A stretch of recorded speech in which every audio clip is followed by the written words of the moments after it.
Next, we head south through the town of Fort Madison. Named for our fourth president, James Madison, Fort Madison is located on one of the widest sections of the Mississippi River that is still used as a trading route today. Let's head west on Highway 2 for a detour into the southern Iowa hills.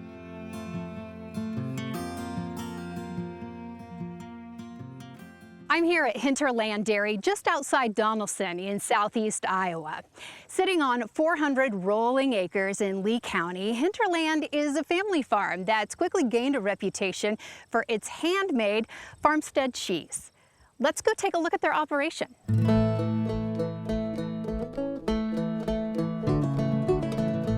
First, we're catching up with Ralph Krogmeyer, whose dairy and cheese operation has truly become a family affair.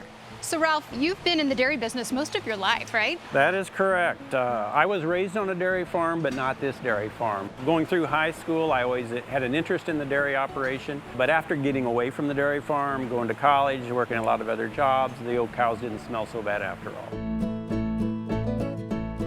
The Krogmeyers started their Lee County dairy farm in 1979 and currently have over 150 cows. We kind of like our numbers where we're at here, so instead of adding more numbers of cows, we decided to add more value to our milk, and that's what we did.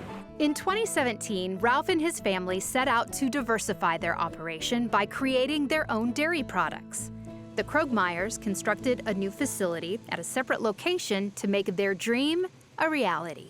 All right, so we are walking into your new dairy parlor, right? Right. Tell us a little bit about it.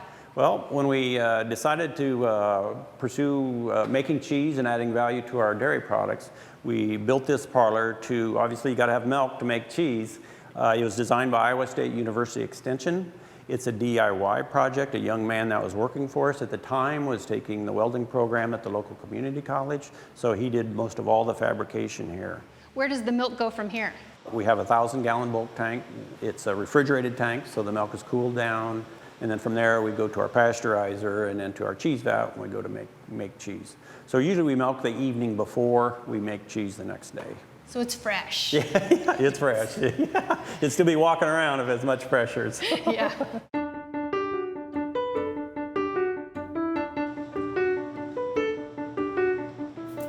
We're catching up with Ralph's daughter, Shannon, who has already begun the three-step process of making Hinterland's famous farmstead cheese curds. So this is the third process, right, in cheese making? Walk us through what you're doing right now. Yes, this is the beginning of the cheddaring process.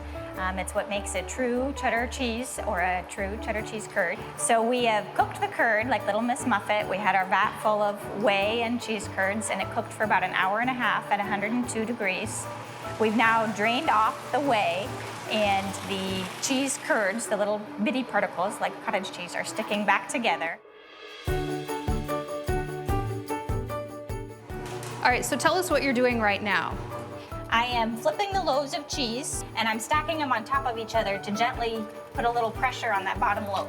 If you'd like to start with this end one here. And so just flip it? Yes.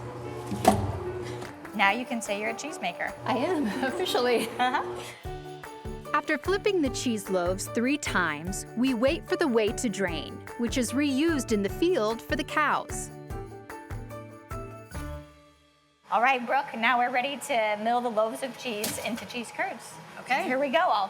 I'll do a few to get you started. Yeah, show me how it's done.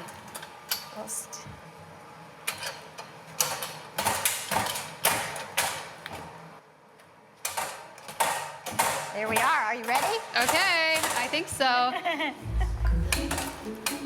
It's kind of fun. This takes a little muscle. Okay. Am I doing it right? Yeah, if you put a little more bounce, it helps a little bit. There you go. Okay, so just And pound then the it. next one, Okay, yep. pound it. That takes a little less energy.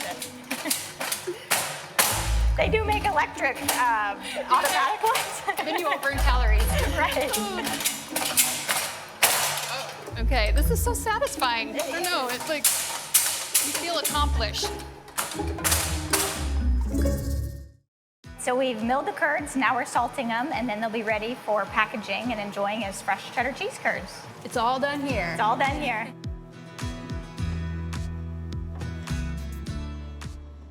Brooke, would you like to try a fresh cheddar cheese curd? Yes, please. Okay, so which one? Does it matter? Any one. Okay, I've never had fresh. They're the best. Oh my gosh. Yeah, it's really salty in a good way and squeaky. Yes. And that's like a good mark, right? Yes, if they're fresh, they squeak. Okay. With the cheese process complete, let's head over to the farm store to hear from Shannon's mom, Colleen, about the different kinds of cheeses available at Hinterland. We first started making cheese curds. That was our very first product out, original, and then we have a few varieties of those. And then we have our hard cheeses. We have Franklin Road, which is our mild cheddar cheese. Brooks Place is our aged medium to sharp cheddar cheese, and our fresh spreadable quark. And that is kind of like a cream cheese spread. We make that in original, garlic and herb, and also the honey cinnamon flavors. In 2023, Hinterland Dairy was recognized statewide when their cheese curds were named Best of Show at the Iowa State Fair, making this stop a worthy detour off the Great River Road. Colleen, thanks so much for showing us around Hinterland and telling us all about your cheese. It's been a pleasure. Well, thank you very much. I appreciate you visiting today.